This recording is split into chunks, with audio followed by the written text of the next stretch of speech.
Your Zillow Zestimate may be wrong because it doesn't know enough about your home, your neighborhood, or what Huntsville buyers are willing to pay right now.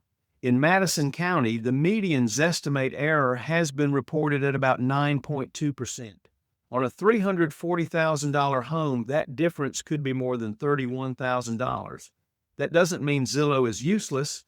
It means the Zestimate should be treated as a starting point, not a pricing strategy. I'm Steve Stinson with Keller Williams Realty. I've been helping people move across the Tennessee Valley since 2005. If you're considering a move, schedule your complimentary strategy call. A short conversation can save you time, money, and help you make better decisions. The link is in the description. Most homeowners look at Zillow before they ever speak with a real estate agent. That's understandable. It's quick, it's free, and it gives you an immediate number. The problem begins when that number becomes fixed in your mind. Maybe Zillow says your home is worth $425,000, so anything below that feels like you're giving your house away. Or maybe it says $375,000 when similar homes are actually selling closer to $410,000. In that case, relying on the Zestimate could cause you to leave a substantial amount of equity on the table. Either mistake can cost you. Here's one of the biggest reasons Zestimates can struggle in Huntsville and Madison County. Zillow uses an automated valuation model. That model pulls information from public records, tax data, previous sales, nearby properties, and information submitted by homeowners and real estate professionals. But Alabama property records have historically been missing an important detail for many homes: the number of bedrooms. That matters more than you might think. Consider two homes in the same neighborhood. Both are 1,800 square feet. One has 3 bedrooms and the other has 4.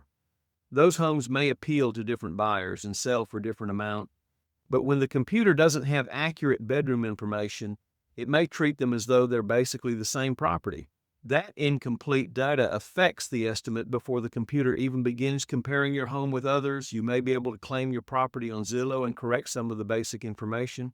That can help. But even with accurate square footage, bedroom count, and bathroom count, Zillow still can't walk through your house. It doesn't know whether your kitchen was remodeled last year or 20 years ago. It doesn't know whether your flooring is new, your roof needs replacement, or your home has been meticulously maintained.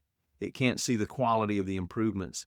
It doesn't know whether your finished space feels open and functional, or whether the layout makes the home feel smaller than the square footage suggests.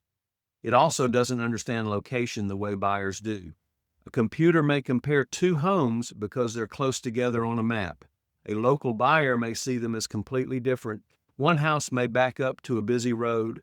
Another may sit on a quiet cul-de-sac. One may have a flat, usable backyard.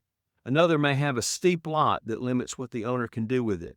Homes in neighboring subdivisions in Hampton Cove or Owens Crossroads may have different lot sizes, amenities, construction quality, or buyer demand. In Madison, crossing from one school zone into another can affect what buyers are willing to pay. Those details may not show up clearly in public records, but they absolutely show up in buyer decisions. There's another problem with automated estimates. They tend to look backward. Home values are usually estimated using closed sales, but a home that closed this week may have gone under contract 30 to 60 days ago. The information may take additional time to appear in public records. By the time that sale becomes part of the algorithm, it may reflect buyer behavior from several months earlier. That matters when the market is changing. If buyer demand is strengthening, an automated estimate may be too low because it hasn't caught up yet. If inventory is rising, builders are offering incentives, or buyers are becoming more price sensitive, the estimate may be too high because it's relying on older sales. New construction creates another challenge in parts of Huntsville and Madison County. A builder may offer closing cost assistance, an interest rate incentive, or an upgrade package instead of reducing the recorded sale price. The public record may show what the home sold for, but it may not show the full value of the incentives the buyer received. That can make the sale look stronger than it really was when you're trying to compare it with a resale home. This is why homeowners should be careful about using price per square foot as well. Price per square foot can be useful as a reference, but it doesn't automatically adjust for age, condition, lot layout, updates, location, or amenities.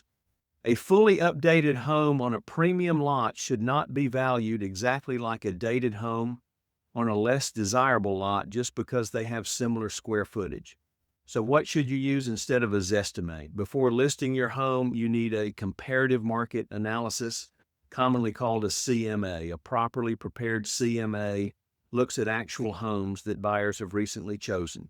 The comparison should be focused on properties that are genuinely similar to yours in location, size, bedroom and bathroom count, age, condition, lot, features, and overall buyer appeal. Recent closed sales help establish what buyers have been willing to pay. Pending sales help show where the market may be moving, although the final prices usually aren't available until those homes close. Active listings show your competition. That last part is important. Buyers don't evaluate your home by itself. They compare it with every other reasonable option available in their price range. Suppose the recent sales suggest your home could be worth around $425,000, but several competing homes are listed at $410,000 and they're more updated. That current competition needs to be considered. On the other hand, if there's very little competition and your home offers features buyers are actively looking for, you may be able to position it more aggressively. A good market analysis doesn't just produce one number, it should explain a reasonable price range and show what supports that range. It should also help you understand how different pricing decisions may affect buyer interest, showing activity, negotiation, appraisal risk, and your final net proceeds. Pricing too high usually doesn't protect your equity. It often reduces your leverage. The first 10 to 14 days are typically when a new listing receives the most attention. Buyers who have been searching are watching for new homes to hit the market. When they see a home that appears overpriced, many of them don't make a lower offer. They simply move on to another property.